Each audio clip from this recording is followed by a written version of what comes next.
35 ans après l'accident, cela peut paraître incroyable.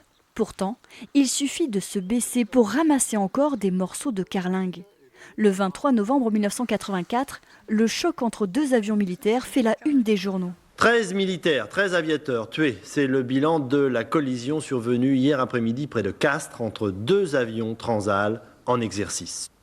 Tôt ce matin, les 13 corps ont été transportés à la base de Francazal à Toulouse, où une chapelle ardente a été dressée.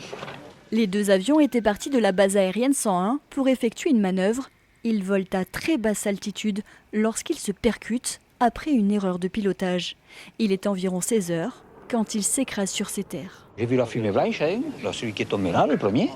J'ai dit qu'est-ce qui s'est passé, et puis du feu, mais il va tomber. Et puis en l'air, il y a quelque chose qui a explosé. Pour la commune, ça a été un choc énorme parce qu'il faisait beau, les gens travaillaient dans les champs tranquillement, une commune paisible. Et là, il arrive un crash d'avion, chose qui n'est pas vraiment courant. Et tous les gens ont été suffoqués, tout le monde a arrêté de travailler et est venu voir qu'est-ce qui s'est passé. Le lieutenant-colonel Marian Tercy organise des commémorations depuis cet événement. Il y a perdu son meilleur ami.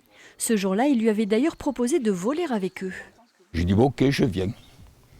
Mais manque de bol, quand je suis arrivé au bureau, j'avais du travail.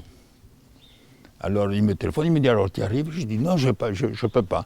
Il m'a dit bon, part, tu viendras la prochaine fois. Voilà, comment ça s'est passé. Et je ne les ai jamais revus, malheureusement. Aucun survivant dans ce crash. Les 13 militaires ont reçu les honneurs de l'armée.